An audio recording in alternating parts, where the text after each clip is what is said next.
Today, inside the vault, Fred and I break down ways to apply this week's virtue as believers, husbands, fathers, and friends.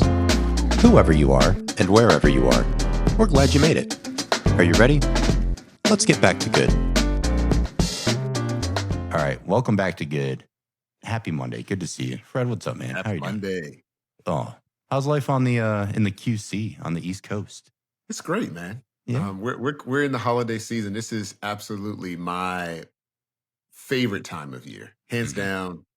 We got a lot of traditional stuff we do, but it's just there's a different feeling amongst people just in general Yeah. that we have a tendency to be a little bit more lighthearted, a little bit more kinder to ourselves and to one another.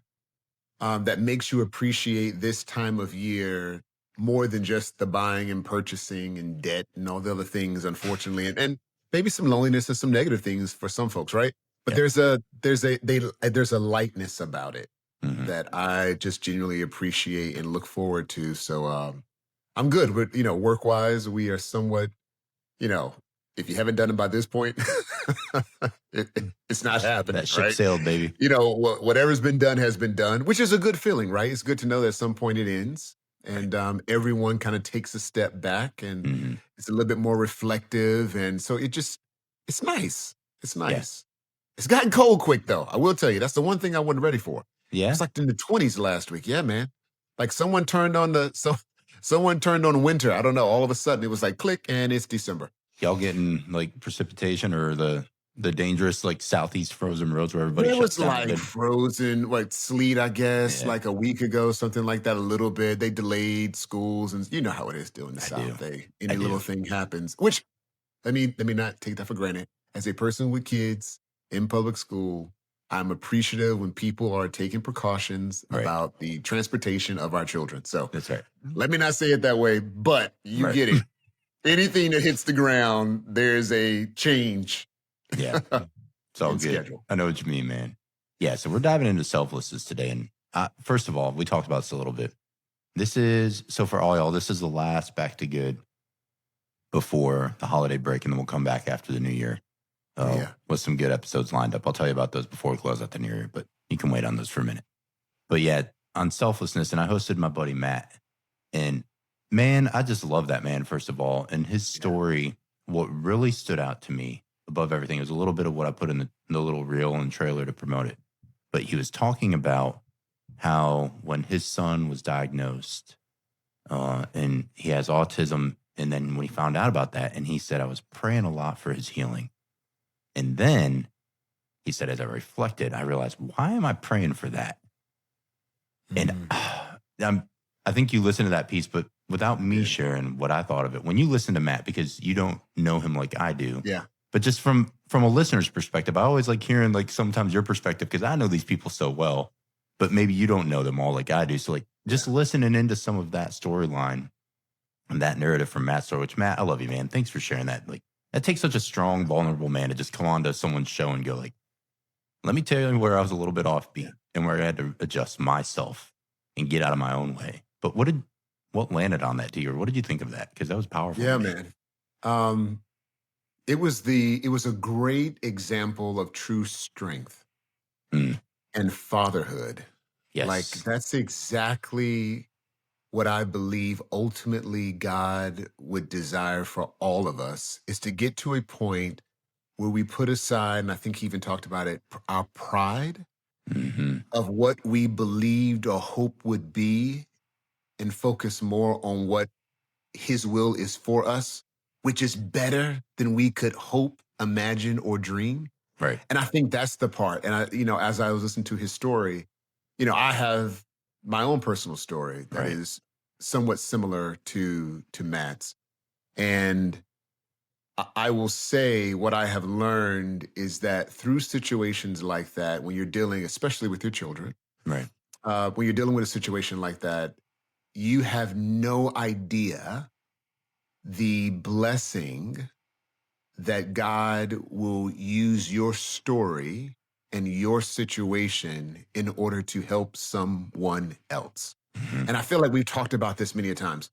Nothing that we have, nothing that we do, None of our gifts, abilities are for us. And that includes our testimony. Right. And it is something about, and I was just telling a group of young leaders earlier this week, we think the highlight of our success are our achievements.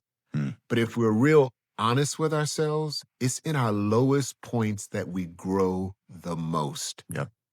And for him, that was probably, it felt like a low moment, Mm-hmm. but it was probably his greatest moment because he relinquished the dream he had and accepted the promise and the blessing that God had given him. Right. And it's not, and I'm going to say this too, and I hope this is understood in the right way. I do not believe God has to allow things to happen to us in Right. order for us to learn lessons. That is not what I'm saying. Right. I do believe in the midst of things happening to us, because I do believe we live real lives, Mm-hmm. it can be turned around. Mm. And I think that's the majesty of who he is as much as Satan or our oppressor believes that he has this control over us, we serve an omnipotent God, Mm-hmm. an all-knowing, all-wise God. Again, this is Right. what I believe, that regardless of the situation, he's still in control. Right. And I don't mean that in the sense of like, we don't have our part. People take words different ways, right? We still have our part. But ultimately, God can change anything. He can take anything. I think you even talked about water to wine, right? Mm-hmm. It doesn't matter. He will use whatever he has to use in order for his will to be done. Right. And I think Matt got to a point, which is great when you get to that point of realizing God's plan is much better than my plan. Yeah. As he thought about, what he desired for his son, as we thought about, look, we are girl dads. I love that term you use. What was it? Skipper of the USS Estrogen. Yes. And I'm just in the sea of estrogen trying to keep this baby afloat. I'm there with you, man. Hey, Right? We're in baby. this thing together. Like, we had these dreams and We got the trifecta. thoughts, right? Yeah. No, but it's we true. now know It's it's true. greater. It's greater that it's about a bigger plan. It is. It's funny, but it's actually not funny that you point that out, because as he was talking to me, it went through my mind, because when he shared with me and he was telling the story about him and Ethan, and he said, as a father, you have a son and you have these things for him. And I'm sitting here like not alone, because I understand what he's saying. But then while he was talking, and as I listened back on the episode, I go, actually, I don't know what that's like. Yeah. And even that, as a man, Yeah. I never, and my girls know this, if you hear this one day, I'm sure you will, you got to hear dad on this. I did not want you to be anyone different than you are. Mom and dad never prayed for a little boy. No. We prayed for God to bless us with children. And he did. And even that when we chose that we wanted to have another child, we could. They're healthy. They're beautiful. They're exactly who God made them to be, with their imperfections, whatever it is. Like, I'm so thankful for them. So I never prayed, oh God, give me a son. That just wasn't my heart. It truly wasn't. And Lord can vouch for that. And I'm not saying that's a bad prayer, right? Like, I hope people never hear what we say as projecting on them how we think they should be. I'm just an imperfect man. I'm just opening up the cavern in my heart and let you see in it, and it's raw and it's honest, and that's what I do. Yes. So that's fine. But when he was speaking, he's like, as a father of a boy, you want, and I was like, I'm sitting there going, yeah, because I was reflecting back on my time with my dad, but I go like, I don't know what that's like to be the father of a son. Yeah. And, I think at 3 we're done, so like I won't. Yeah. And I think that in a selfless mindset, I can really value that and appreciate that for the gift that it is. If I'm selfish and I had my own ambitions that weren't rightly seated in who I am and what my purpose is and who I'm here for, and whose needs are driving the gifts that I use to give to the world, that question that we did in the power of framing up front, like, whose needs am I actually serving? Right. Am I self-serving or am I being selfless? And it's a very unnatural thing, because pride creeps in, and I could go, oh, well, Matt's sitting here talking about his boy. I don't even know. And I could be jealous of Matt as being a boy dad and completely fly by the fact that I've been gifted 3 beautiful little girls. And I'm like, man, I don't know what you're talking about, Matt, because I don't even have a son. I really wanted one. And then, right. So like, you can just see this perspective, the framework, the lens that you view things through is super important. And yes, when the rubber meets the road, or when the fruit comes to bear, of course, that really reveals your beliefs are revealed Yeah. through those behaviors. But it is really important, this space that I share with you, because it's important to frame the mindset correctly. There's so much power in these talks, man. And as we close this out for the year, and it's about the application of it, is what this back to good is. It's all about, we've talked about things now, like how did Josh and Fred get after this?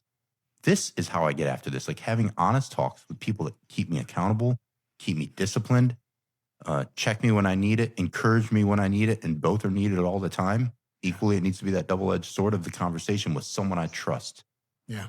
And I love that space. And selflessness, before we dive in any deeper, I want to get your thoughts, because we started tipping the hat a little bit to this before I clicked record.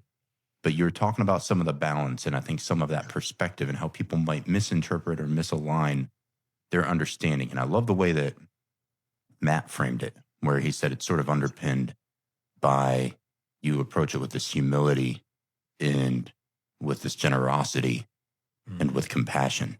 And so I was like, man, that's a beautiful 3-legged stool model for me there. Like if you try to sit on that and be selfless, they've all got to be strong. They've all got to be balanced, well hewn out, well supported. So it's humility, generosity, compassion. And sure, it could be a lot more, but I like that. It paired Yeah. nicely into a rule of 3. It's memorable.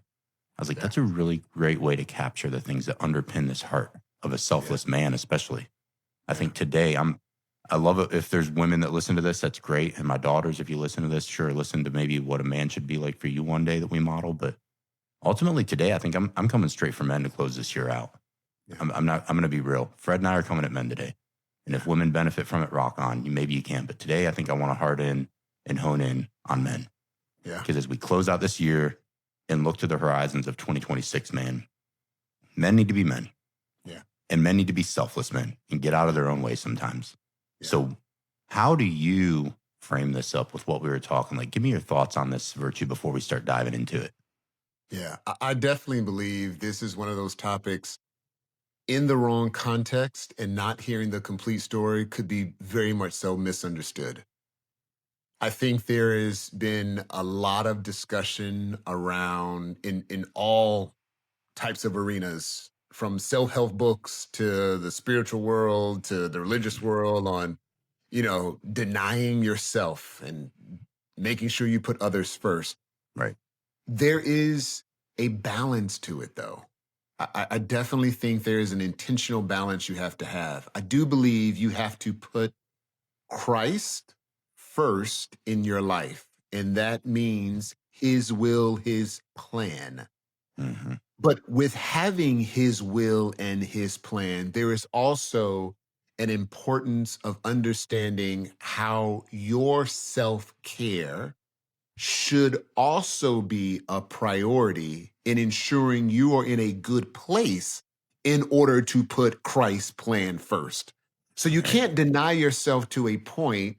And again, I feel like we talked about this in various settings, right? Verbal abuse, physical abuse, um, emotional abuse from people, right? You have to protect yourself to a certain degree. Mm-hmm. But in doing that, you are putting yourself first. But now, in how you present yourself to the world and how you interact with the world, especially, I love what you just said, as a man, one, and then I have a slight bent because I have a heart for leaders.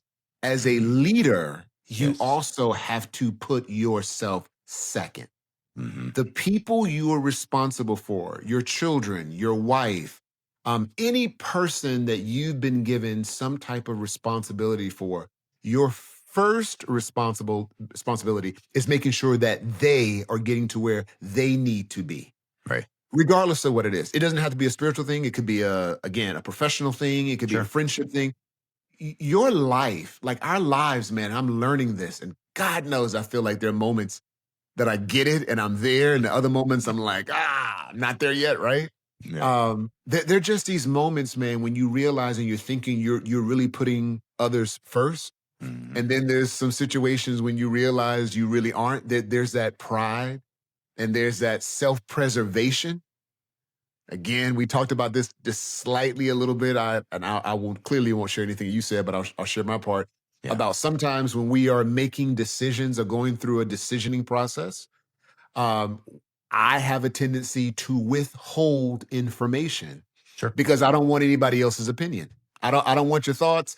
There's this, I need to protect myself. I don't want you giving me advice, but not even realizing that type of pride, and that for me, that type of pride or selfishness can deny some other person that God may use to speak into my life if I were, with the right person and with wisdom, were to let them know of my situation. Yes. So even in situations like that, there's a selfishness and a Mhm. selflessness that is constantly, I mean, and especially as leaders, man, I mean, and as men too, right? Mhm. We're constantly vying back and forth depending on the role that we are playing and where we are in certain points in life. Yeah. And that's where the balance comes in. It's not always about denying yourself to everything. Yes, Right. there are absolutely points and times that your will, your desires should be second, period. Mhm. There are other times you have to put yourself first to make sure you show up at your best. And that's not always easy to do. No, I love that. And that just makes me think of this is going to be a great episode, man. Like, there are just some things that I know are on your heart and my heart that we want to land this plane on for this year and on this topic. And we talked about it. So, you guys, there's some things we're going to explore that are, I wouldn't say they're uncharacteristic because Fred and I, you can sort of telegraph the passes we're going for, but it's going to be from a different light maybe than what you've Yeah. heard before. But as we do come into this Christmas season, there is a passage that talks about how Christ came to earth. And I just think it's very powerful talking about this context of how it can be misinterpreted. And people can say servant leadership or sacrificial leadership. And it's like, it becomes this, self deprecating mindset for some, or the humility becomes synonymous in some people's mind with weakness. So then they go like, oh, do I really want humility? I want to be proud. And even there, Matt, I love the way that Matt outlined it. Like, pride in itself Mhm. is not a bad word because I can take pride in something. And when pride is underpinned by humility and generosity and compassion, when that's the three-legged stool you're sitting on, that pride isn't the wrong sense of pride. It's a pride of like, I take pride in my work from that sense. Mhm. So maybe that's a little bit of wordsmithing, but it's good to understand the word can hold a different meaning based on Right. how you contextualize it. Or we can have it underpinned by ego. Yeah. And now there's an issue. Now this is the pride that actually God says he resists and he gives grace to the humble. So that is not a humility sense of pride. But I think a humble, God fearing man or a humble leader who might not even believe in the faith, if there's a humble leader that's not even a Christian, but they aren't arrogant, they can be very successful because natural laws, in my heart, I believe are true. They are Mhm. natural laws that are set in place. So the way I believe as a Christian man is there can be things that you do that align with the way God ordered things that are beneficial to you. Yeah. If you're a punk and you're arrogant, that's going to be a stumbling block for you in an organizational context. You aren't going to True. get very far. Yeah. But if you're a humble person who puts the needs of other people first, Yeah. it's really important. But I think for me, the the linchpin for all of this is you can put other people's needs first and Mhm. you can have a heart that wants to be selfless. But putting other people's needs first isn't where it starts. Mhm. It starts with loving yourself well. Yes. And when I said that to you, you said, not because you disagree, but you said, ooh, what do you mean by that? Which is a great question. And it's being very firm and very knowledgeable in your own identity.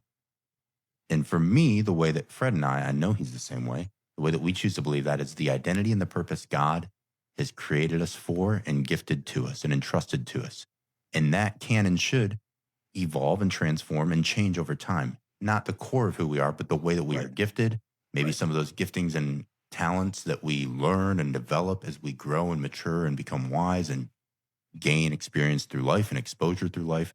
That should always be transforming to Mhm. be richer. So if I really want to put other people first and put their needs first, which I do, especially the ones I'm directed to lead and I've been trusted to lead, like my family above all, then I have to love myself well by really being humble to say, God, I need you to show me who you've made me to be. Not just this big theoretical, oh, well, I've made you a child. Like, what have you purposed for Josh Morano's life, Mhm. for Fred Hill's life, What is that thing? And what is that toolkit that you've gifted to me that only I can craft this thing for? Mhm. And once I really start to love myself well, know myself well, only then can I really appreciate the gifts that I've been entrusted to serve the needs of my family, those I lead, everybody around me. So I'm Mhm. actually not being completely selfless if I don't understand myself as well as he wants me to. Yeah. And the way I find that is through a lot of quiet time and prayer and reading his word, getting to know who he is because I'm made in his image and it reveals more about my characteristics that he's gifted to me. And that's where I become tight in that relationship. And then Mhm. with brothers like you or sisters that are friends of mine, right? Or especially with my bride, even with my little girls, all these conversations that the heart of it is trying to really get to know myself as well as I can and to love myself well to where then I can like pour from that.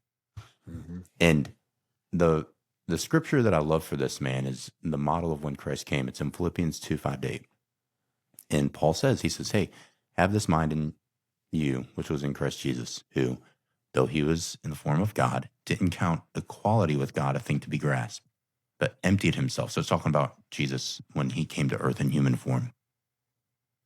He emptied himself by taking the form of a servant, being born in the likeness of men, and being found in human form, humbled himself and became obedient to the point of death, even death on a cross, which was the most humiliating way that a Roman could torture and kill someone.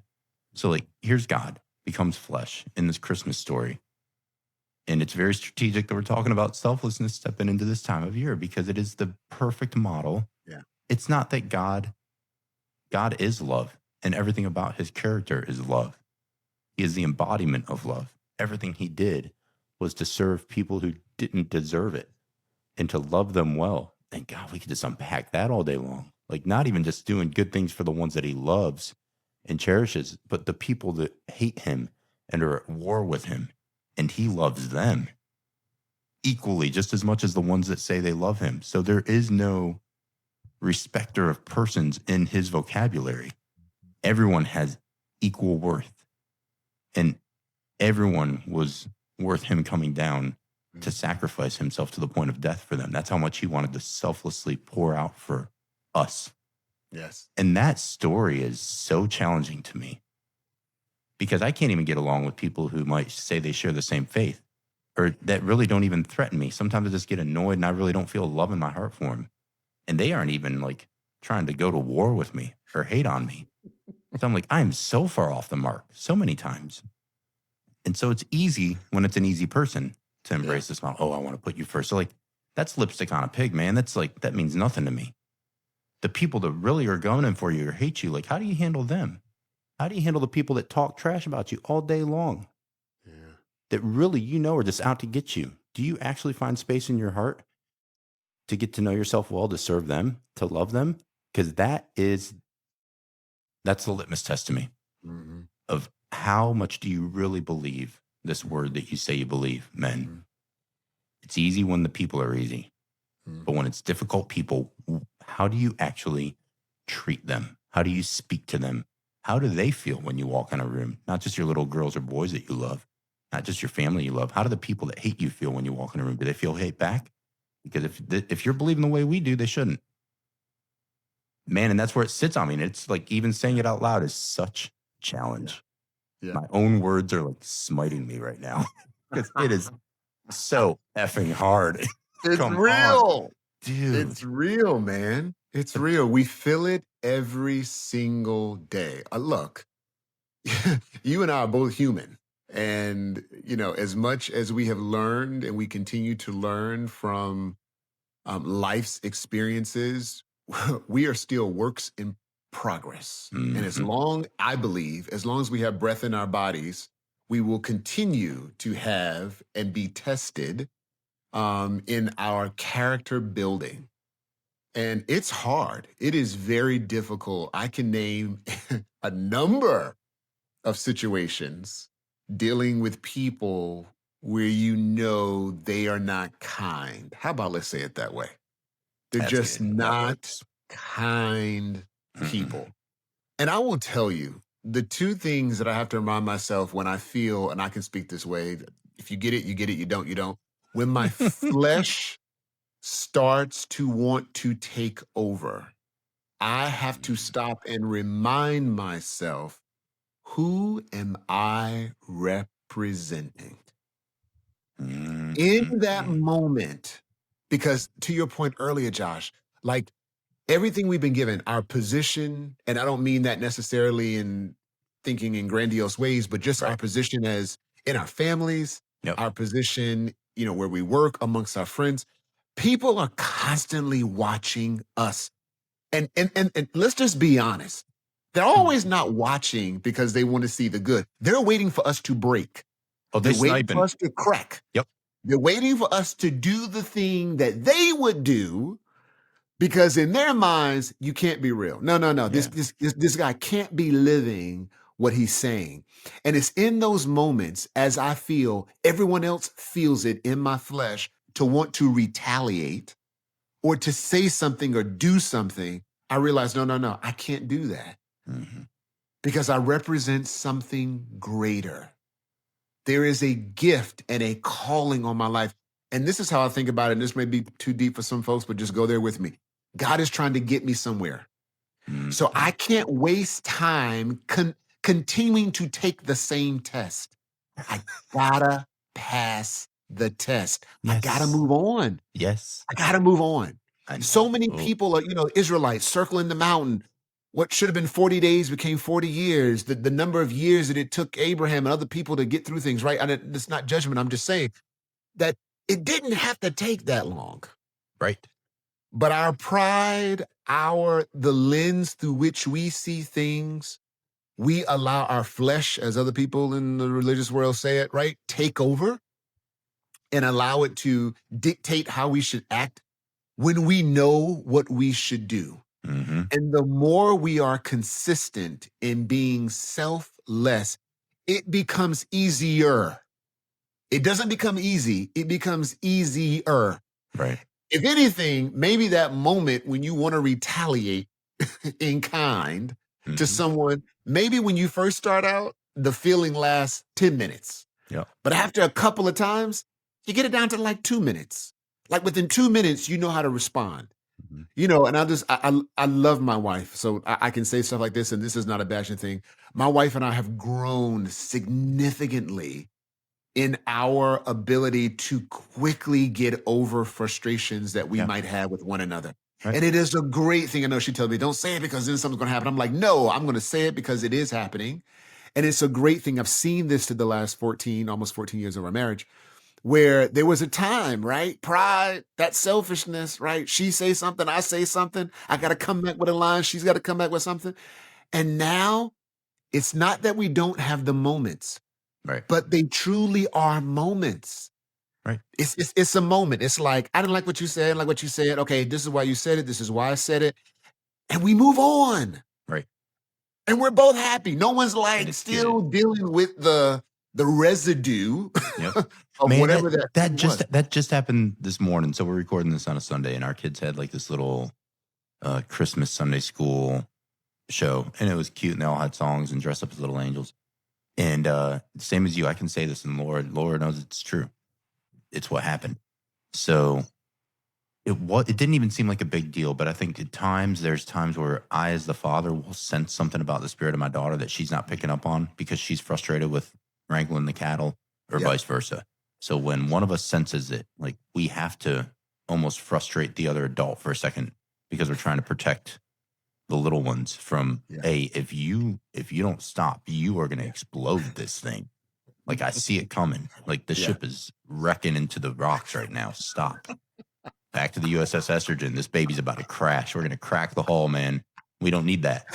I So, love that, dude. I just so got to but tell this, you, but this morning I so understand. Sorry. yeah. So Arya had on like this little white gown or whatever it was for their angel wardrobe for this, and Arya's was inside out. And out of all the ones that you don't want to tell something is wrong when you're about to, it's game day and they're about to go up on stage and she doesn't know and it's going to be fine. She's the one that obsesses over things not being perfect. And like, and it was just like Laura saw it and Laura started to call it out. And I caught her about to call it out and I saw it was going to go down. I'm like, Arya's going to miss getting up on stage with the other kids because she's going to freak out and have to like completely invert her whole wardrobe and change and go in the other room. And I just looked at Laura. I said, not right now. Now is not the time. I know what you're going to say. Stop. She doesn't need that. Arya, you look beautiful. Get on stage. Okay, Daddy. And she was fine. She didn't know the whole time. And I was like, you're about to blow this thing up, baby. And it was like, yes, it caught Laura a little bit off guard. Yeah. And I was kind with her. I wasn't, but Yeah. I said, babe, stop. Don't say what you're about to say because I know where this is going. And I said, sweetie, get on stage. And I said, of all of our children, she would have lost her mind and she would have missed. I said, now's not the time. It's done. That ship has sailed. Yeah. It's inside out. Whatever. No one's going to know. She's cool. Right. But it was like one of those, and she does that for me way more than I do it for her. Let's just be real. She'll look at me and she'll come up and she'll be like, no, like, hey, she's fine. I already talked to her. But through that, I have learned so much to not inject myself into a situation without understanding of it. And again, this is so true to the heart of selflessness. Like, it's not that you don't have something to offer, but do you really understand what's happening here? And is it about making your point, or do you really want to make a difference and contribute to the situation at hand, whatever that may be? So if I want to be a joyful, meaningful contribution to whatever this problem set is, if there's a problem going on, then I need to be quick to listen. Yeah. Or maybe I can go up to my wife and say like, hey, do you need a hand? Are you good? And then trust that she'll let me know. Or say, hey, do you need me to step in? Like, what? Let me get some context. Or like ask them, hey, what's going on?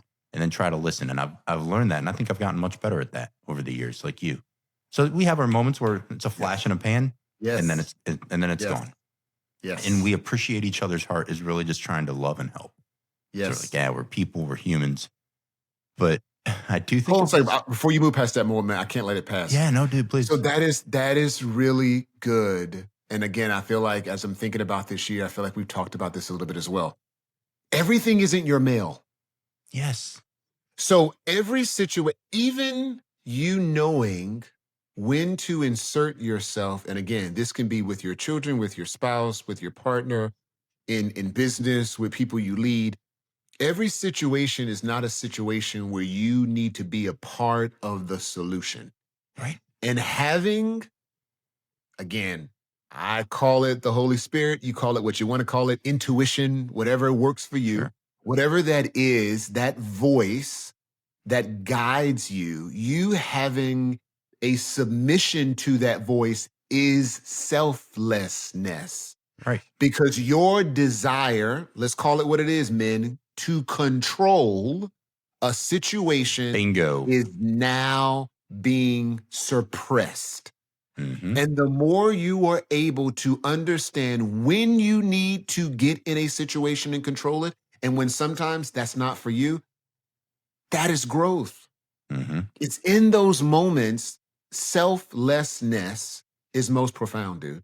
It is. So and it's a challenge. I love what you were saying. I didn't want people to miss really more around that story around you knowing when the right time to tell Arya, hey, yeah, change your outfit versus no, stay out of this one.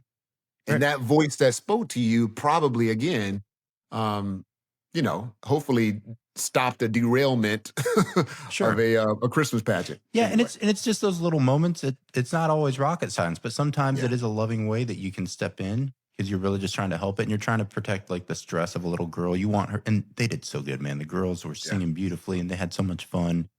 And for Arya, I didn't want her to obsess. Or worst case, I didn't want her to not have time to change it and then it be on her mind, which also could have been a thing. So I saw like the 10 ways this could unfold because I'm a planner and I saw all of the pitfalls. And I said, it's actually easier if she just doesn't know. She is blissfully unaware and I'm cool with that. Babe, please don't say a word. It's okie dokie. And you know what though? I think that's, I in those moments, as comical as it is to me, I'm like, man, God does that so much for me, I think. He protects me from so much stuff that I don't even need to be aware of constantly. Because if I was, I would obsess over it. I would stress over it. And so for all the things in life that can weigh me down, I am so thankful for the unseen things that I'm protected from. Ooh. Because, man, I know they're there. Ooh. I can tell you I feel them and I know them sometimes. Lord. And the things that he protects me from as a father, when I protect my girls from stuff they don't even know. Yeah. And I will never tell them. And I'm just such an imperfect picture of that. Yes. I am so filled with thanks and joy Yes. for the things that I am Yes. protected from daily. The fact that I Yes. even breathe and can Yes. steal oxygen means that I'm being protected from something that could harm me. But I mean, Absolutely. on a deep level, there's stuff that could really harm me and my family that he is so masterful. And sometimes he'll show us and sometimes he won't because he's just a good Right. dad and he's just happy Right. to see us continuing Right. on. Much and I just that heart of being a father has taught me so much. Like I don't have to tell them all the things that I did for them, that I Right. selflessly did to gift them something because Right. it's what I do. It's because I Yes. love you. Part of our job. And that love and that again, back to in Philippians where like Jesus knew who he was. He knew his identity. He was not shaken on that whatsoever. And he was the embodiment of perfect love. Hmm. And he stripped himself down to nothing for us, like who Yeah. definitely didn't deserve it. And it says like we were basically at war with God Hmm. before he made a way for us to be reconciled. So Hmm. it is a beautiful thing that selflessness, man. You nailed it. My dad used to say, if you're not a part of the solution, don't make yourself part of the problem. And that's Right. such wise, sage advice. Like Yes. just because you think you should or could, because your positional power says, I'm the Right. man of this family. I should be the one, or Right. I'm the CEO, or I'm the whatever. Get over yourself. Right. Nobody asked you because they didn't need you. You're okay. And actually, at times, even if it does mess up a little bit, what a cool learning lesson, as long as it's not like unlawful or Yes. unethical or immoral or like going to get Yes. someone killed. Maybe Yes. there's a good lesson to be learned. So a good leader Yes. might even view that as I'll let you make a couple of mistakes here and there because Yes. you don't need me right now. And then if you want to find stuff out, I'm happy to break it down with you. Again, Yes. not from an arrogant way, from like a mentorship or helping. But before we go into this next one, I want to show like I put a couple things on the desk in front of me because last night we had a military ball here, and this is I'm going to connect this. I'm going to make a connecting file. But before I do it, I want to show you guys a couple things. So if you're not watching this, you can flick over to YouTube and check this episode out. If you're listening on Spotify or something, you're not going to see this unless you're watching us. So you get to stare at our ugly mugs if you want to see this. So the first thing is at this military ball, and I was, wearing my evening mess dress. I had this on the inside. So what this is the Asiatic Pacific Campaign Medal with my Grandpa Morano's Chief Petty Officer rank and then the World War II Victory Medal. So he served in the Pacific Island Campaign in World War II. And man, he was just such a good man. And so for this military ball, that I wore that on the inside of my like really fancy mess dress jacket, pinned on the inside up against my heart to where no one could see it the whole night. And then I wore this, which I'd only wear on special occasions. I wore it for my wedding. It's a gold ring with a ruby stone. So his birth month was in July, which is his birthstone. And then on the inside of it, I mean, I'm not even going to try and show y'all because I can barely read it without the camera. But it says, it was inscribed by my grandma Morano, who came from Belgium, and grandpa came from Italy. And this was her wedding gift to him. And the fact that I have this is such a gift. And it says, to Joe from Dell, love always. And they're both dead and gone, but they were just such amazing, amazing human beings. And then the ring that I gave Laura as her engagement ring was my grandma Morano's wedding ring. So the white gold and the stones, I melted them down. I had a jeweler sort of redesign and inlay them, but it's all the same materials. We had to add a little bit more gold for the sizing, but used all the same original materials. And so last night at this event, I wore all of these things that were a little bit of like, they meant something to me. No one else saw them. Hmm. No one else knew the story that came with them. And it wasn't to be flashy, but there was so much of carrying that forward that was important to me. And then this one was one that Laura gave me. It's a pocket watch. It's beautiful. It's gold with the Marine Corps emblem, and then I'll pop it open so y'all can check it out. It's on the inside. And I clipped it in, and it just went well with the uniform, and everything was sort of like this gold and scarlet and deep blue and everything. So a really classy event. And it says on it, IOC graduation 2013. So that was my infantry course graduation. So proud of you, Ray. So it's from Laura. And I just told her, and we talked to people I showed people this because I was proud of it. And I wanted to, make her feel like it was something special I was carrying. And I showed like maybe one or two people the stuff from my grandpa. But all of these stories that I carry forward, I say that like when you're a selfless person, this is my point with showing these things. When you're a selfless person, and you gift the things that mean something from your heart Mm. to be passed on. When it comes from a heart of love, and it comes from a heart of sacrifice, and it comes from a heart of, I love who I am, and I know who I am so well that I want to give the best parts of that to you. Mhm. Long after you are dead, people will not let your That's true. story die. So if you're arrogant and you try to flap your gums about who you are, people are so glad to stop hearing about yourself. But when you're someone like my grandpa Morano, he never talked about what he did in the war. But my grandma Morano gave this ring to my dad, and my dad wore it all the time. So it even means something more to me because dad had it for a while. She gave her ring to my dad and said, hey, if Josh ever, because dad was her baby boy, not that he took precedence over her other kids, like she loved all of them, but dad, for some reason, got these rings. So grandpa's ring and her ring. And she said, if Josh ever gets married, I would love for him to give my ring to his bride Ah, if he wants to, right? So, like the fact that we're wearing these rings that are sort of in a memorial of my grandparents, and then leaves a little piece of my dad with me too, because he used to wear this all the time. And now I'm sort of like carrying on my own traditions of things that I'll pass on that maybe once Josh is dead and gone, because it happens to all of us, maybe grandkids can be like, oh, Grandpa Morano that was in the Marine Corps, this guy, right? And so, like these stories of just love, I want to leave this legacy of things that were important to me that show this community of love, of people that mhm. cared, because you never know when those moments are going to be your last moments. Yeah. And it's important to carry those things forward and to carry the stories forward and to carry your story forward. And I think Mhm. that's what this whole year, whether it's Off the Hinges or even the power framing, me sharing little stories about the girls to set up the stage for a new virtue, or talking to you or talking to Matt, or all of these people, man, it's like people's stories matter so much. And the little nuances of the ring with the inscription that no one knew, but then you get to tell them about it, and it like opens up a little interpersonal space between you and others. Mhm. Like you can't really argue with stories. There's no opinions there. It's just a part of who I am. And Yeah. it drives just connection with people. And I think that when you are strong in your identity and you take a healthy pride Mhm. in who you are and what you've been gifted, the most selfless thing you can do is share and gift that with others. Yeah. So a truly strong man knows who he is, takes a healthy sense of pride in what that is, and a responsibility, I'd say, even an Mhm. accountability that must be passed on. And I can't let this story die out because it's important to me. But then you share that. And when you do that, that is such a gift of love. And that is such a selfless act to pass these stories on and keep them alive. So the Matt stories about him and Ethan and Emery and Sarah, and the stories of you and Donnie and the girls, and how we chop it up about them all the time. Mm. As I come in on Christmas this year, man, it weighs different. The Yeah. weight of dad's passing 15 years ago, way different. So everything holds a different weight in a good way on my heart, because I don't know what God's doing in me, Yeah. but I can sense it and I Yeah. don't want to miss it. Yeah. And the heart of it is love, and the fruit of it to me is selflessness. And it's pouring my gifts out for whatever he has that he wants to do with it. Yeah. And whatever that is, I might not ever know. Yeah.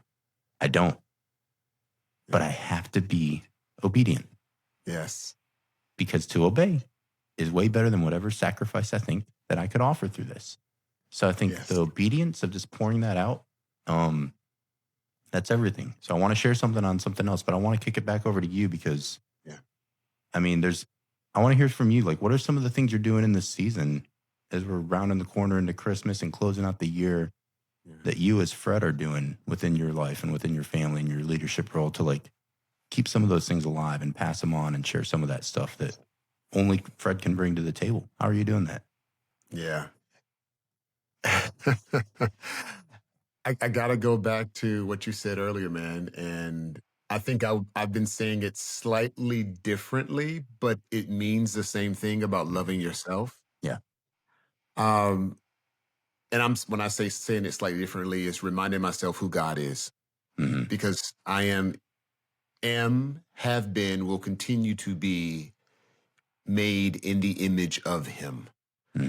So because of that, there is an understanding to me, even before you can get to the act. So even I know we talk hands or head, hands, heart, or heart, hands, head. You know the order. All the But things. but Yep. but but it starts with how you think. Right. So if I don't understand who I am in Christ and understanding who he is to me, it is very difficult for me to be obedient because the first thought is going to be anytime he's asking me to give something, and not even just financially, if it's time, if it's Mhm. a gift, in my mind, if I don't have the right understanding, it feels like I'm giving something away. Mm. And naturally, what it then implies, if I'm giving something away, I might not get it back. Right. So I have to hold on to it. Mhm. So in this season, especially this season, again, I love the Christmas season for many reasons. I absolutely believe in giving, and I do that throughout the year. But I'm more conscious about going into 2026, which I really love what you're talking about, which is what I'm thinking about. And I'll share this. My word for this year is abundance. Mm. And the counter to that is I am fully aware that if my word is abundance, there has to be seed sown. So in this season, my friend, I am constantly reassuring, reflecting, thinking about ensuring I know who God is in me, that he is my source. Mm. So when I think about what seems to be limited, I have to understand he is limitless. When I think about my knowledge and my understanding and being in places that maybe I feel uncomfortable, he can bring me peace. When I Mhm. think about the safety and security of my family, he is my protector. And in the midst of any type of financial situation that may arise, he is my Jehovah Jireh. Mm. So for me, when I think about 2026, as I think about the season, as I think about this transition, I'm reminding myself, bro. I'm reminding myself of who I am in Christ because I know the more I have an understanding of that, it's going to be really easier to be obedient Right. because I'm no longer relying on myself to replenish myself, to make sure I have enough, to make sure I'm protected. Like all the things that we as men are often concerned about. I don't want to have to think about that stuff, Josh. No. The only thing I want to be thinking about is, am I doing what he's called me to do in this day? Yes. I want to make sure that every single time my head hits the pillow, that I can rest in peace knowing that I've done everything he wanted me to do for this day. A verse that we repeat, I know we say it often, this is the day that the Lord has made. I This said is this it. months ago. Yep. He designed it for us. I think I even mentioned the whole thing about custom suits and stuff. Like you have to understand, Yeah. like it's intentional. Every interaction that I have, every situation that I'm confronted with, it's purposeful. Mhm. It's for my growth, it's for my development. And I don't want to miss the opportunity, even Mm. in my selflessness of putting myself aside and just giving it to him to say, Dad, whatever you place in my hands, it is for a purpose and for a reason. And I want it to be used for your glory. Mhm. That's Mhm. all I want, man. Mm. That's Man. it. And the Man. more we can get to that place of understanding, like the selfish thing, it starts to get smaller and smaller because you understand you have a limitless God. Again, depends on what you believe. Right. But for me, I believe I serve and I am connected to a limitless source. So there's always going to be enough. I don't have to worry about someone taking a job from me, someone getting a promotion over me, someone else's kids doing better, the whole competitive thing. Like I'm not worried about that because there's more than enough. Mhm. Whatever it is, it's abundant. Yeah. It's Man. abundant. So good. There is no lack, there's no Mhm. scarcity. It's abundant. So that's how I look at this selfishness, selflessness. How am I pivoting? if that's the right word I want to use, into 2026. Hmm. As I look back on 2025, 2025 was a good year. Sure. And what I mean by the good year, my God, there were challenges. Whew, Man, there was a lot. you But the ain't kidding, question is, bro. did I learn anything? And Right. that's what I mean. It's a good year because I can look back and go, Mhm. you know what? That wasn't great, but I learned that lesson. Right. Next time I'm presented with that situation, I now know what to do. I Right. have better information. I know not how to see through God's eyes versus through my own eyes, or Hmm. I have clearer lenses. Right. And it's just something about that, man, that makes it good to me. So it It was a good does. year. Yeah. Regardless if I don't think I am where I was supposed to be, or I'm not, haven't progressed as much as I thought I should have, I'm still not where I used to be. Hmm. I've gotten just a little bit better. I'm Yeah. still moving forward. Yep. We talk about in the business world failing forward. Yep. As long as I'm moving forward, I'm okay. Right. I'm not going to always get it right. I'm going to make mistakes with my children. I'm going to make decisions that maybe necessarily were not the best decision. But did I learn from it? That's the Hmm. question. Did I do better the next time? Yeah. So it's a Man. And it's a you know you talking about planting seeds in this season, and I love that word for abundance for next year. But it is, there's so much of leadership that is likened to gardening yeah or working the soil, right? Just all the work that goes into cultivating, removing things that don't need to be in the way. Like, I won't even go down all the analogies. I just think it's such a beautiful analogy. Even if you're not skilled in it, you can understand what it means. And then, yeah, to the types of seeds that you're throwing out there, and you're going to reap the harvest that you're sowing. So many good things about those natural laws that you can look at nature and see what happens. What am I trying to create? Well, that's what I need to be putting out there. I need to make sure that I have that in stock. So where am I getting that stock from? Well, you got to get it from the source that provides it. So like just the natural law tells you that you got to look elsewhere for what you want to give. yes And whatever you get isn't coming from you. yes Like you don't create. yes I don't naturally create apple seeds. I'm not an apple tree. So if I want to plant apples, like I got to get that from somewhere. So where do I go? So like where you are going as the source of what you want to then one day reap yeah and benefit from is everything.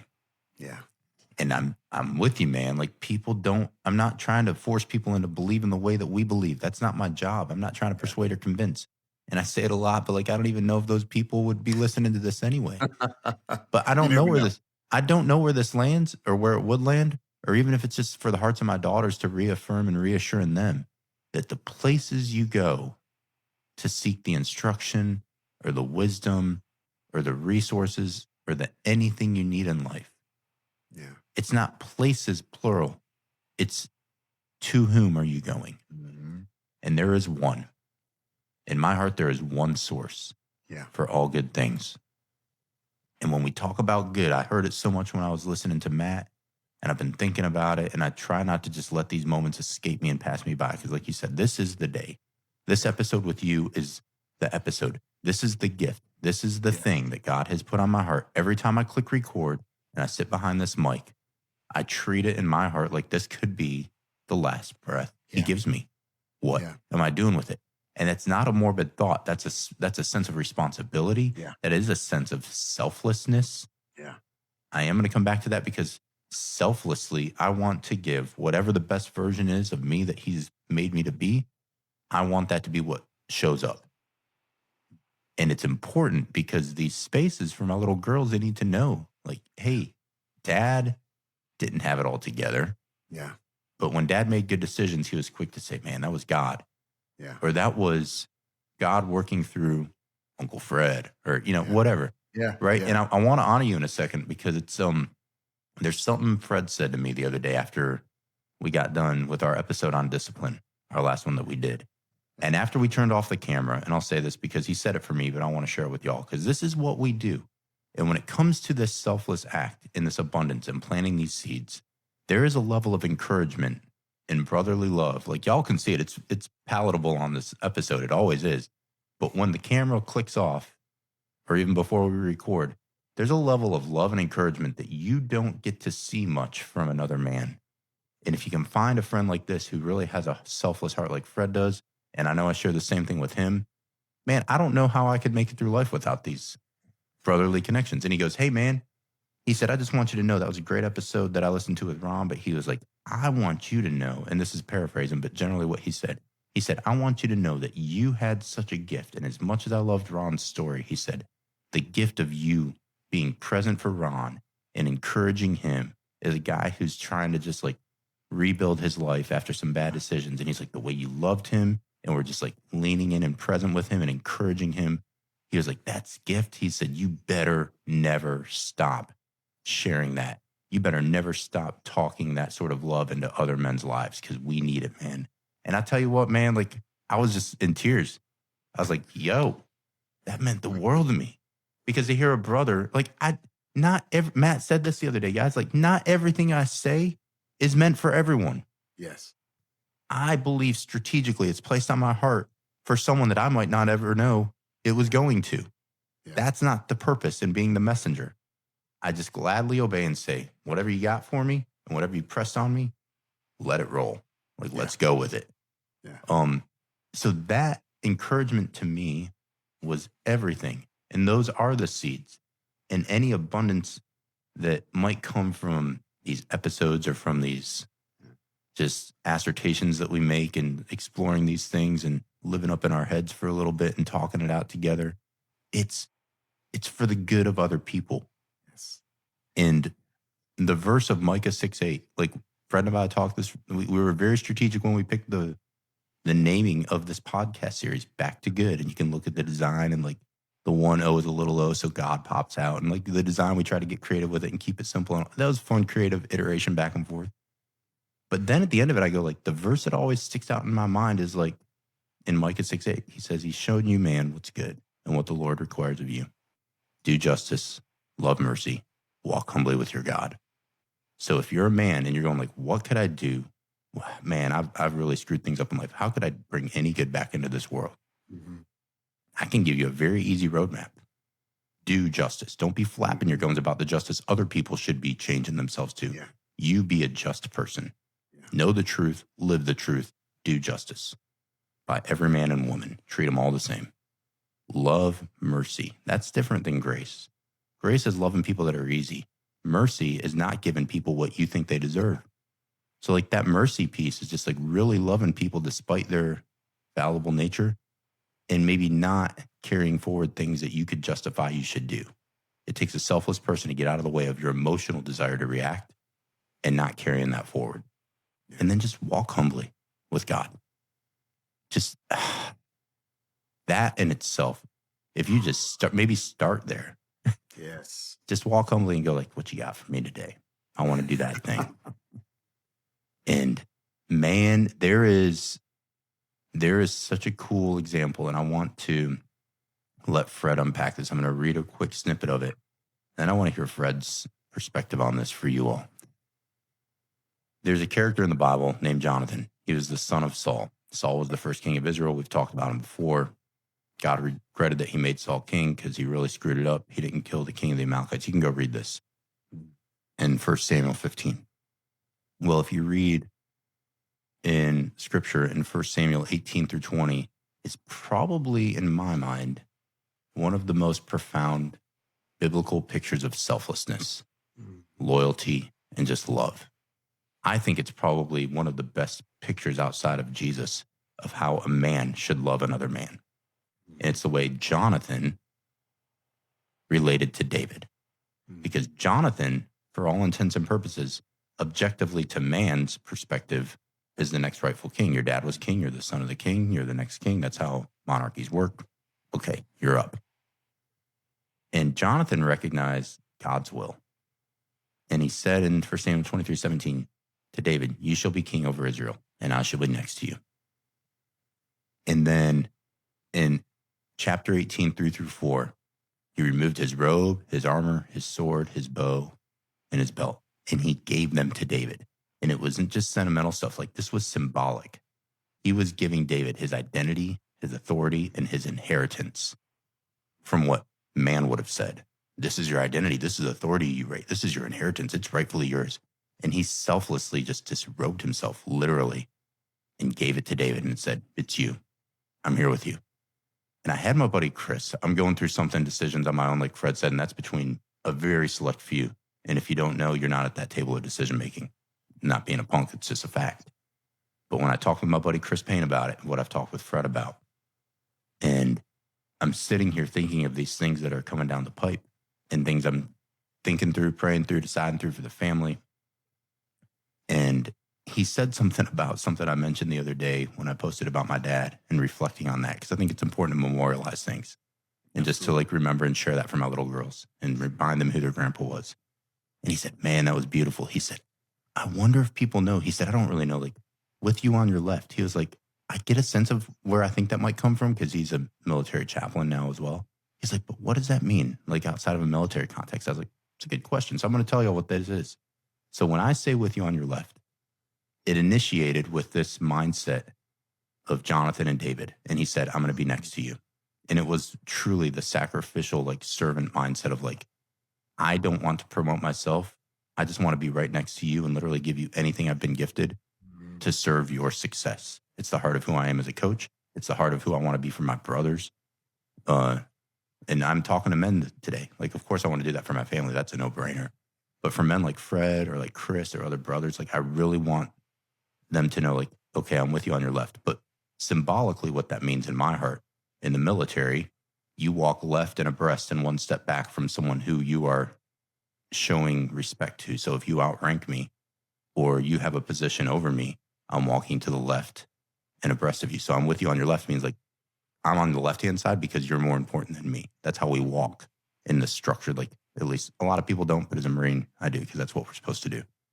But it also, when I played rugby, you used to do this a lot. When you're going into contact, when you were running into like a set piece, like a ruck or a maul or a tackle, whoever had the ball, whoever had the thing that could score the points and, you know, win the game for you, if they're running into contact in opposition, there was nothing more comforting than hearing someone come up, whether it's on the left-hand side or the right-hand side. And I just pick on the left and I'd say, like, with you on your left. So they're running into contact. They're not looking backwards. But as they're running in, that voice right off of their hip saying, I'm with you. They could either offload pass it or they know if we go into contact, he's going to ruck over it.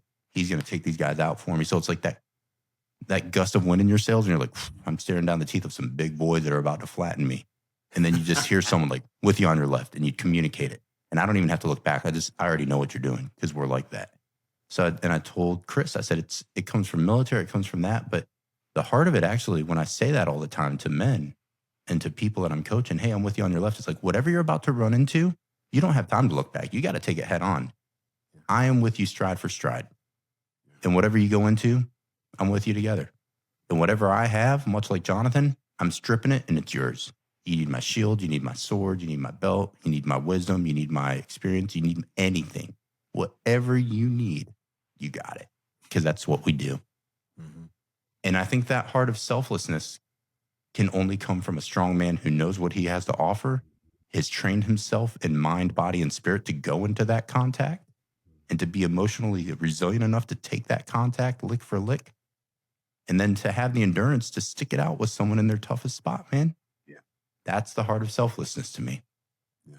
And I know that's a lot, but like that's what all of this is about.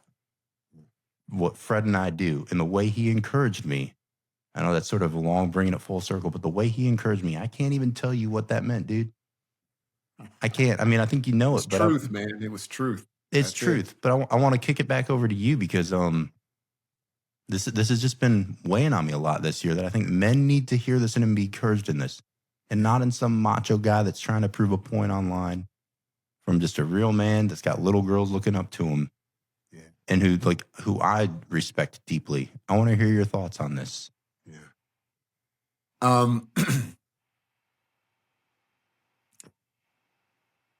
I will say this has been a journey for me as well. And it's understanding that everyone's role is just as important as the next person's role. So in the midst of, as we're thinking about the plans, the will, the path that God has for each of our lives, we all play a role that is the most important role, even though it may not appear from a positioning or from the world's lens. Everyone's role is important. I mean, I'm not that deep into acting, but my daughters are dabbling in it. Mm. And as much as the lead actress carries the show, she is unable to do that without the supporting cast. And what I am learning, it's not just the people who are on stage, it's the boom guy, it's the light guy, it's the makeup person, it's the person that runs the craft. And we don't understand as much as we think. We see people who have risen to places and positions of power, but I promise you, all of them have stories about the people who poured into their lives that allowed them to get and arrive to the positions where they are. And it's without those people, it wouldn't have been possible. Mm. So I'm learning, man, to not minimize as much. And there's a selflessness about that, that sometimes, even when it appears like you're not in maybe the place where you think you should be, you're exactly where you need to be because there's a role you are playing that's important for that season or that time. And it could be indefinite. Let's just be honest about that as well. Sure. I don't want to always think people think you're moving through seasons. Sometimes your gift is your gift. And that gift may not be a glamorized gift to society, but it is the gift that is Mm. needed for whoever or whomever you are supposed to impart into. And I think that's the role, in my opinion, how I see it, how Benjamin played for David. As much as that was um, it seemed to be a lesser role, Mhm. it was more important that he understood what his role was to David in supporting him versus just being Saul's son. Right. As much as he probably wanted to think, maybe, and if you really know the story, I mean, there was a lot that happened. David went and found him, right? Mhm. There were some things that happened in his life that were tragic, Right. and David also acted in an act of selflessness Right. to seek and find him and to restore him to a position where he could then be that type of support. Right. So both of them had a selfless act that they had to perform. And I think the part again that I just want to focus in on is they realized one position really wasn't higher than the other because they realized they couldn't do it without the other. Mm. And to me, the more that men understand, it's not about what you do on your own, but Right. collectively what we do. And that doesn't mean you take everybody with you. This goes back to the first part of understanding, hey, you got to make sure you protect yourself. Some people are not for you. Let's Right. just be honest about that. But there are some people that will play pivotal roles and influence our lives in a way they may never get the recognition that they truly deserve. And I can Mhm. personally tell you that from a number of people, even in my life, to where I have been able to be in environments and places that some of the people who I know sold into me will never see and never be in those rooms and in those situations. Right. But because of their submission to the plan, their selfless act, of submitting to the plan that God had for their lives, it allowed them to play an even more important role that, again, may not be, here's the thing, Josh, may not be recognized here on earth, Mhm. but oh, my friend, Mm-mm-mm. rest assured, they are getting, and many of them, I hate to say it, have passed. Right. But they are getting their reward now. And it's interesting. I wasn't going to bring this up, but it's so coincidental that it happened this week. For those of you who don't know, my mother passed about 2 years ago. So Josh and I can relate on many um, situations and Right. circumstances. But I received a letter this week, and the person, I will not go into detail, but basically said, because of the impact, this was 2 years ago now. My mother has been with Jesus for 2 years. Because of the impact your mother had on my relative's life, Mm. they wanted to give you this gift. Mm. And talk about the story, man, when, again, my mom was definitely not this orator and big personality. Most of the times, everything that she did was very much so behind the scenes, very subtle. That's the kind of role she played. Even in our lives, she was Yeah. not the one that had the biggest voice, Right. but she had the biggest impact. Mm. And she understood her role. She Yes, understood sir. what it is her call was. And it's the same thing that, as I see the relationship, with David, right? It's just they understood their role, they understood their call. And here it is after they've passed, and you even mentioned this, after they've gone on, their work is still speaking. Yes. Yes, sir. That's powerful. That is so When you're powerful. talking about your grandmother, right? And this ring that who knows what the reason was at the time that she Right. bought it. Maybe in that moment she wasn't thinking that, 2 or 3 generations from now would benefit from being able to have a piece of her, a piece of that moment in their lives. Hmm. Her intentionality, forethought of that Yes. allows now something to be carried down. Imagine if we thought about our lives and we understood, first again, going back to who we were. So starting with our heads, understanding who we were in Christ, Right. denying ourselves, and submitting our will to the ultimate will. Hmm. Dude, that type of work is sustainable from generation to generation. It is. Even when we Yeah. think about people in the Bible, I love to, and our current pastor talks about this often. There's so many nameless people, but you hear about them and the work that they did. If they hadn't done the small thing, we don't know who the little boy with the 2 fish dinner and the loaves of breads were. We Yep. don't know. We will never know his name.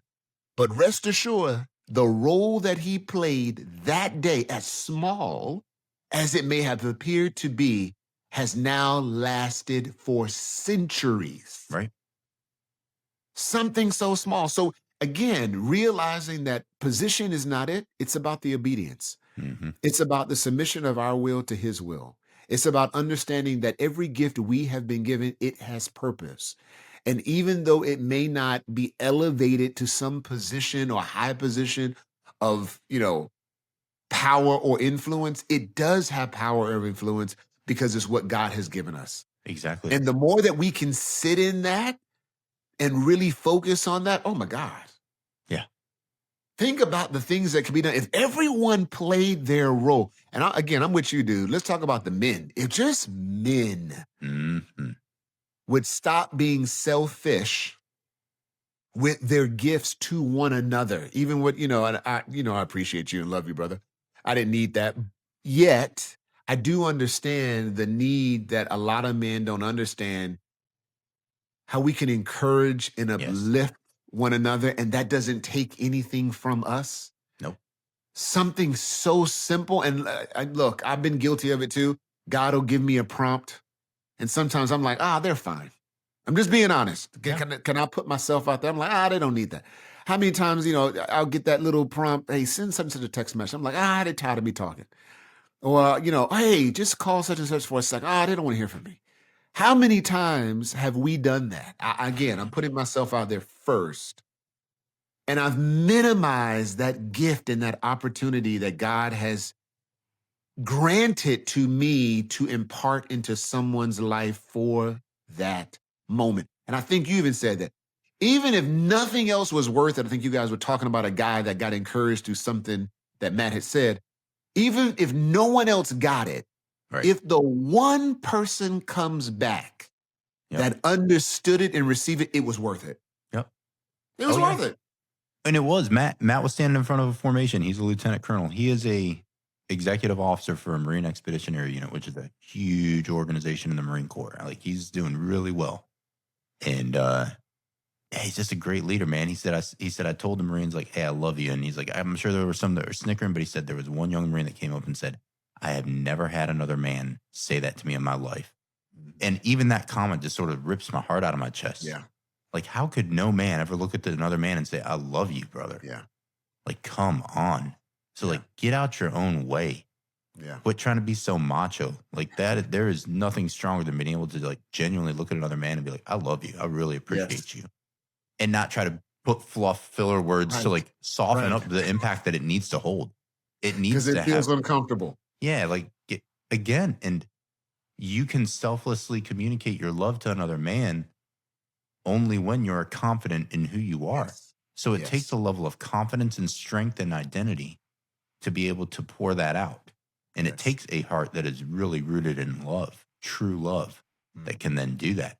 And like you said, that wasn't for everybody. Sure, there might Yeah. have been the Snickers, but you know what? That one kid coming up to me and telling me, he's like, that was everything. That's who it was Yeah. for. And Yeah. that is discernment and wisdom to say, what I am meant to do and instructed to do is not meant for everyone. Yes. And we live in a world where everyone's business is out there and the social media craze, and everyone is trying to get all these just attention seeking, Likes and clicks. whatever, man. And I know it becomes real cliche, but like it's for every man, regardless of age. Like we've got to fight that off. And I would encourage that if you have it placed in your mind and heart, even a small amount, to reach out and say a word of encouragement. Yeah. And then the question goes through your mind of like, they don't want to Yeah. shoot that thing out of the sky. Yeah. Because that is not a fact. Yeah. Like, Yeah. you can't say that too much. And I struggle with it too, but like, get that noise out of your head, because Yeah. put yourself in their place. When it's someone who you know, when they reach out and encourage you, when has that ever annoyed you? Yeah. When it's someone that you actually are connected with and doing life with, and they reach out and be like, Yes. thinking of you, proud of you, thankful for you. Like, that can actually, to me, that can never be too much. Yes. Right. So like when Priceless. those doubts and fears coming up in your mind, they aren't healthy. They're not, Yeah. in my mind, they're not from God. That is something that's trying to like keep you quiet so that they can isolate. And I love the words that Fred had told me, like, hey man, you better never quiet that voice. That was an intentional encouragement. Don't quiet the voice of trying to pour into other men or other people or your daughters or whoever the audience may be. And I just think I want to encourage and leave with this. And then I think as we land the plane on this, I want to give a reminder for me and for Fred, and then for all of you men, because it means a lot to me.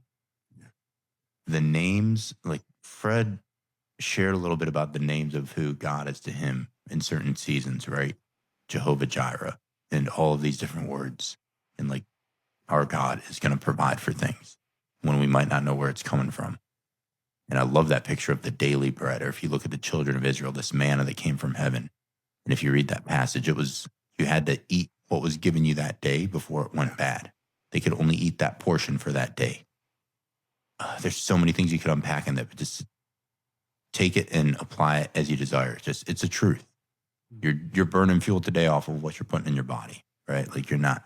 So come on, like just what's at hand? What's the task at hand? Focus on those things that you know are in front of you, and don't be so forward thinking and planning. Not that planning's bad, and I am truly a planner at heart, but you can't be living so far in the future that hasn't even hit you yet that you skate right past everything that's in your lap today, and the children that are around you if you're a father, or the bride that's with you if you're a husband. So men, like get out your own way.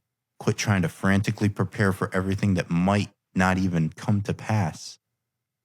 And in the whole instance, you're missing everything that's right on your doorstep. Right.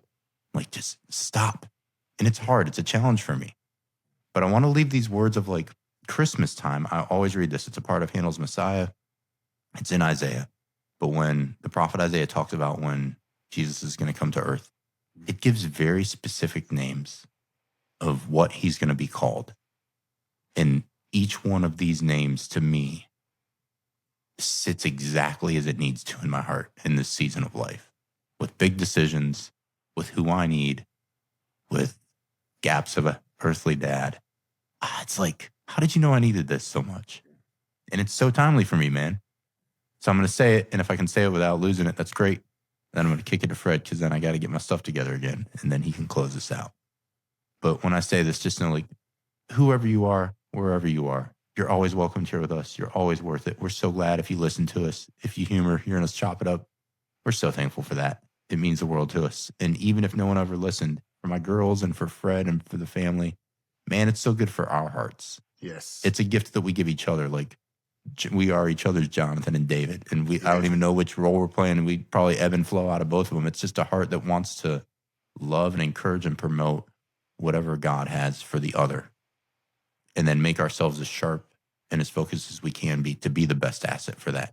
So the accountability and the love and the discipline to do this throughout the year has been one of the best gifts I could have had, man. Like, I'm just so thankful that you said yes when I had this wild hair idea to do this. At Christmas time, like, what better gift could I have? I don't know. But these words, and I'm so thankful for Fred and you guys, and I hope you have an amazing Christmas. But this is the last episode we record, and who knows what tomorrow's going to hold. But from selflessness, think of how the identity of Christ, before he even came on the scene, and Isaiah's talking about what he's going to be called, and how he was so strong in his love and the words he chose because he knew what we were going to need. It said, and his name's going to be called Wonderful Counselor, a Mighty God, Everlasting Father, Prince of Peace.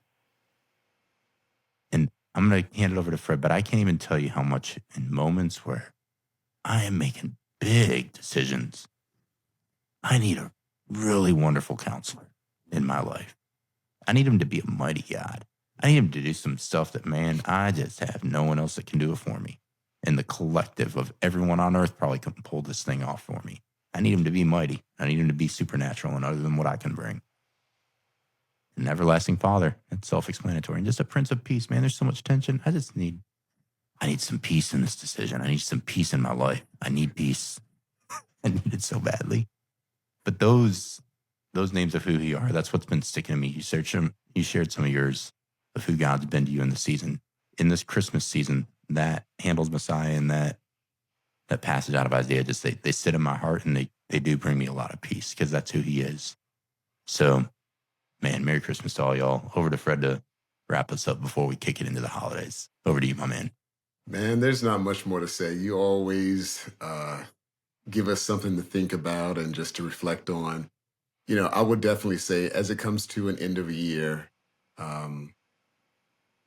it's a great time to really think about. I told someone earlier, one of my objectives for 2026 is to go deeper and not wider. I really want to spend, and I mean that in various areas of my life, in relationship, in my learning, in my experiences, just to go deeper, just to really go deeper. And I think the more you start to really understand who God is and then who you are, many of these virtues that we've talked about this year, you will start to see them in a different light, but also you will thirst to be more like them.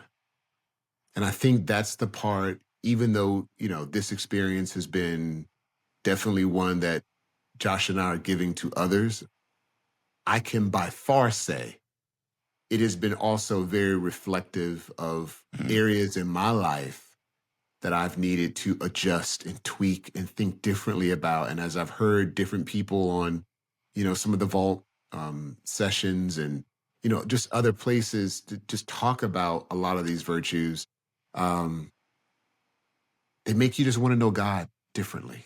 Yeah. And to really understand who we are in him. And as we think about selflessness, what role we play in allowing his kingdom to come and his will to be done. And I think there is no greater gift we could give but to surrender our lives, our resources, our abilities, our gifts to a plan and a call that is much bigger and larger than we could ever think, dream, or imagine. Mm-hmm. And I want to tap more into that in 26. That's what I want to do. And I can't think I know you had intentions of, how you strategically place some of these virtues, but I will definitely say what greater one than an act of selflessness we could have, but to surrender our lives starting now. Don't even wait to January 1st, right? Yeah. During this season, starting in little ways, like let's take the baby steps. We're not those, we all know we all have to, crawl, walk, run. as we There's like to going to say. be some family Christmas dinners that demand your selflessness. Yes. Be real. Yes. Yes. Don't wait till the new year, because you might not make it to the new year if you aren't selfless at family Christmas dinner. So let's just be real and keep it a buck. Y'all need to do it now. I'm saying. Let's just go ahead and start practicing. How about that? Let's just call it practicing. Let's just start practicing. Some of them you might hit, some you might not. But yeah, man. I love you, dude. Love you too, my brother. Merry Christmas to the Hill family, to all y'all out there. I hope you're with family, with loved ones. I know that's not always the case. If you're not, reach out to us, hit us up, drop us a line. We'd love to. We don't want you to be alone. This is a season where you need to feel love, and if you ain't feeling it, I promise you it's out there, and you at least get it here. So this is the last one for 2025, but don't wait until 26 to get after it. We'll see you then. Take it back to good. We out. See ya. Thanks for tuning into this episode of Back to Good. Don't forget to follow Foundational Coaching on your favorite social media platforms. Fred and I are honored to be a part of your story today. We hope this conversation has helped bring your head, hands, and heart back to good.